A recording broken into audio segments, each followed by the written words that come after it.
Sebelum ceritanya dimulai, apabila pembawaan Mimin kurang cepat atau lambat, bisa menambahkan kecepatannya. Oh iya, yang mau bantu beliin Mimin kopi biar lebih semangat lagi bahas komiknya, bisa mendonasikan sedikit uang jajannya lewat link Saweria yang ada di deskripsi. Oke, nggak usah berlama-lama lagi, kita langsung masuk saja ke ceritanya.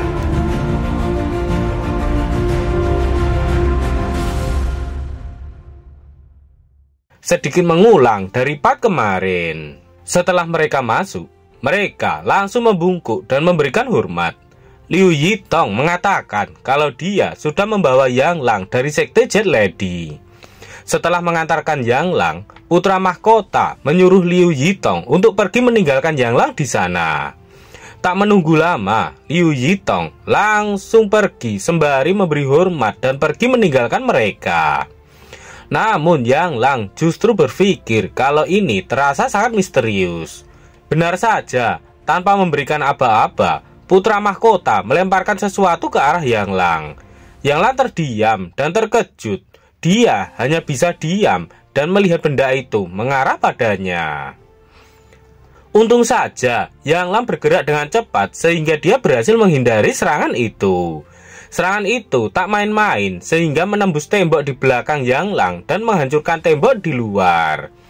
Yang Lang berpikir jika serangan itu berhasil mengenainya, pasti dia akan langsung mati. Dengan sigap, Yang Lang langsung mengambil sikap siaga dan mengeluarkan pedangnya. Yang Lang bertanya, apa yang putra mahkota lakukan? Kenapa dia sampai menyerangnya? Putra mahkota tak menjawab pertanyaan dari Yang Lang. Dia justru mengatakan kalau Yang Lang sangat berani karena telah mengeluarkan pedang di sana. Putra mahkota bertanya apakah Yang Lang ingin dieksekusi beserta semua keluarganya. Yang Lang lupa, dia mulai panik. Yang Lang mencoba menjelaskan kalau dia hanya bercanda saja. Mana mungkin orang rendahan seperti dia berani tidak hormat kepada sang putra mahkota. Di situ Yang Lang terlihat sedang kebingungan menjelaskan kepada putra mahkota agar dia tidak menimbulkan masalah baginya. Tapi ternyata putra mahkota tidak marah. Dia justru memuji kehebatan Yang Lang. Dia tidak menyangka kalau Yang Lang dapat menghindari serangannya dari jarak sedekat itu. Jadi sebutan Dewa Changyuan memang tidak berlebihan diberikan kepada Yang Lang. Yang Lang memang memiliki kemampuan untuk melarikan diri tanpa cedera dari serangan ras alien. Yang Lang tak percaya bahwa putra mahkota tidak marah dan justru malah memuji kehebatannya. Dalam hati Yang Lang, tampaknya sebutan Dewa Changyuan tidak akan berguna lagi jika aku tidak bisa menghindari serangannya tadi. Bahkan aku akan kehilangan nyawaku. Tiba-tiba dari luar ada seseorang yang berambut putih. Dia mengatakan kalau semuanya sudah siap dan mereka bisa berangkat besok sore.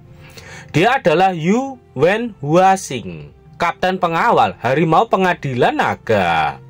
Putra mahkota mengatakan kalau Wenhuasing datang tepat waktu. Putra mahkota menyerahkan Yang Lang kepada Wenhuasing karena Yang Lang akan ikut bersama mereka besok. Putra mahkota ingin Wenhuasing memberikan seragam pengawal harimau kepada Yang Lang. Namun Wenhuasing tidak setuju. Dia meminta putra mahkota untuk menarik kembali perintahnya karena orang biasa tidak berhak mengenakan seragam pengawal harimau. Putra mahkota mempertanyakan apa yang Wenhuasing katakan. Wenhuasing menjelaskan jika aturan nenek moyang istana naga adalah bahwa tak seorang pun tanpa garis keturunan kerajaan dapat menjadi salah satu dari 8 penjaga istana naga. Bagi orang biasa yang mengenakan seragam pengawal harimau akan mencemarkan nama baik pengadilan naga. Jika Yang Mulia mengetahuinya, dia juga akan menghukum mereka berdua. Tapi menurut putra mahkota, perjalanan untuk bernegosiasi dengan ras alien kali ini sangatlah penting. Jadi tidak layak bagi Yang Lang jika hanya mengenakan pakaian orang biasa saja. Sekali lagi, putra mahkota mengatakan kalau Wenhuasing harus membawa Yang Lang untuk mengganti pakaiannya. Tapi Yang Lang mempunyai pendapat lain. dia justru berpikir kalau akan ada manfaatnya jika dia tetap seperti ini. Jika seseorang seperti Yang Lang muncul di sana, maka ras alien akan bingung. Kemungkinan itu akan menguntungkan bagi mereka. Putra mahkota pun menghela nafasnya, dan akhirnya dia pun menyerahkan semuanya kepada Yang Lang. Setelah itu, Wen Huazing berpamitan dan dia akan segera mengatur waktu istirahat untuk Yang Lang. Sembari berjalan keluar, Yang Lang melihat ke belakang. Yang Lang tak menyangka bahwa putra mahkota tidak seperti yang dia pikirkan. Yang Lang pikir putra mahkota tidak peduli dengan pendapat orang lain. Namun ternyata dia mau mendengarkan pendapatnya. Menurut sistem, Yang Lang memiliki kesan yang baik terhadap Xuan Yuanjin atau sang putra mahkota. Jadi sistem akan merilis tugas baru lagi. Sistem mengeluarkan tugas baru nomor 11. Waktu yang diperlukan adalah 5 hari. Tugas berbagi tempat tidur dengan Xuan Yuanjin selama 5 jam tanpa gangguan. Hadiah penyelesaian tidak diketahui. Hukuman untuk kegagalan. Orientasi bercocok tanam Yang Lang akan berubah secara patologi, menginginkan seorang pria dan jijik terhadap seorang wanita. Yang Lang sangat kesal dengan tugas dari sistem. Menurut Yang Lang, sistem ini sangatlah mesum. Belum lagi, kenapa dia harus naik ke tempat tidur Xuan Yuanjin, bahkan berbagi tempat tidur dengan seorang pria. Wen Xuanxing mendengar sedikit umpatan dari Yang Lang. Dia bertanya apa yang Yang Lang katakan. Dengan terbata-bata, Yang Lang mengatakan kalau dia tidak mengatakan apapun. Beberapa saat kemudian, Yang Lang sudah berada di kamarnya dan sedang tiduran. Di sana, Yang Lang sedang membujuk sistemnya. Dia memintanya agar sistem berhenti mengerjainya. Saat dalam rayuannya merayu sistem, tiba-tiba Yang Lang menyadari ada yang mendekat ke kamarnya. Benar saja, tiba-tiba jendela kamar Yang Lang terbuka dan mengejutkan Yang Lang, sehingga dia bertanya siapa yang membuka jendelanya. Ternyata yang datang adalah Xuan Rui. Begitu masuk, Yang Lang langsung bertanya kenapa Xuan Rui berada di sana. Xuan Rui mengatakan kalau dia baru saja datang dari tempat Good Venerable Chang Yuan. Xuan Rui datang ke tempat Yang Lang karena ada beberapa hal yang perlu dia jelaskan kepada Yang Lang. Tapi sebelum Xuan Rui mengatakannya, dia bertanya apakah Yang Lang sudah bertemu dengan putra mahkota. Dan setelah bertemu, apakah putra mahkota membuat hal-hal yang sulit bagi Yang Lang. Yang Lang mengatakan jika dia memang sudah bertemu dengan putra mahkota dan dia sama sekali tidak mempersulit dirinya. Setelah mendengar bahwa Yang Lang baik-baik saja setelah bertemu dengan putra mahkota, sekarang Xuan Rui akan menjelaskan kalau Good Venerable Chang Yuan menduga bahwa pasti ada konspirasi di balik gencatan senjata yang mendadak dari bangsa-bangsa alien ini. Yang Lang sebenarnya sudah tahu bahwa mereka sedang melakukan sesuatu. Jika tidak, bagaimana mungkin Yang Lang bisa mendapatkan penghargaan? Xuan Rui lega karena Yang Lang bisa melihatnya. Tapi ada satu hal lagi. Good Venerable Chang Yuan memerintahkan Xuan Rui agar mengingatkan Yang Lang kalau bahaya mungkin akan ada yang datang dari dalam pengadilan naga. Yang Lang terkejut kalau memang benar ada bahaya dari dalam pengadilan naga.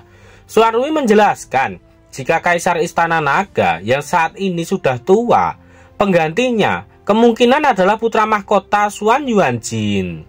Tapi ibu putra mahkota meninggal di usianya yang masih muda. Permaisuri Tauba yang sekarang lebih berminat untuk menjadi ahli waris anaknya.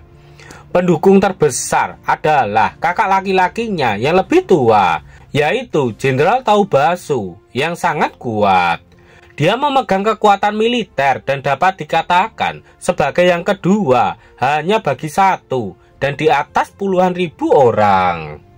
4 Sete Ilahi berharap akan terjadinya peralihan kekuasaan yang lancar di Istana Naga.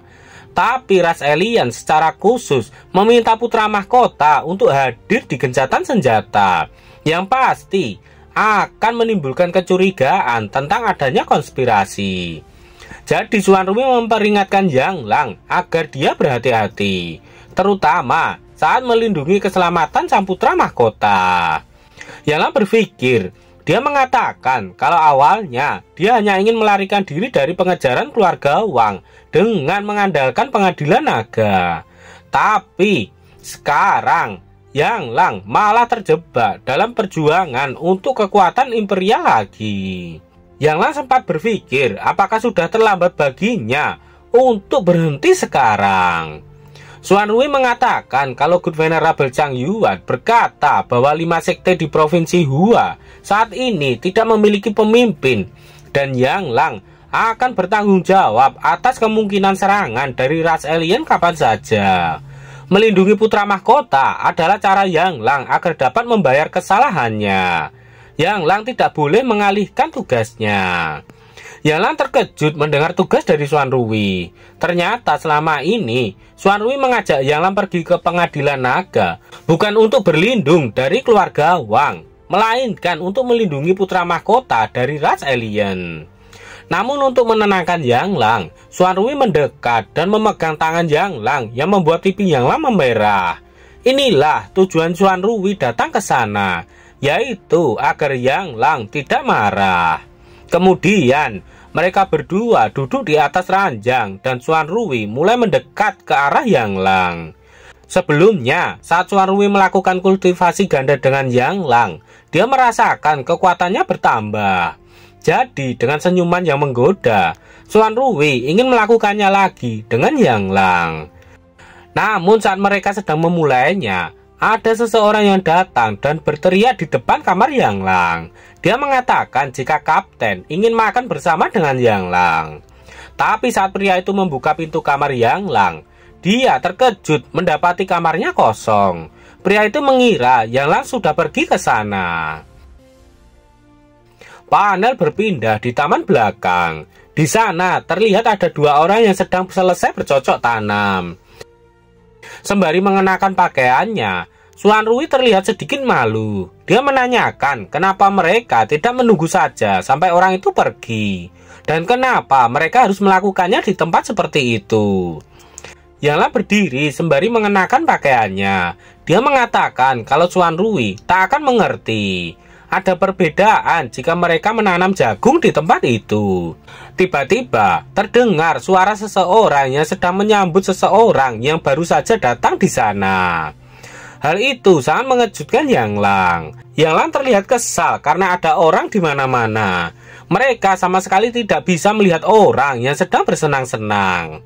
Yang Lang semakin terkejut karena suara itu terdengar semakin mendekat. Yang Lang bersembunyi di balik semak-semak bersama Xuan Rui. Dia melihat orang yang datang ke sana.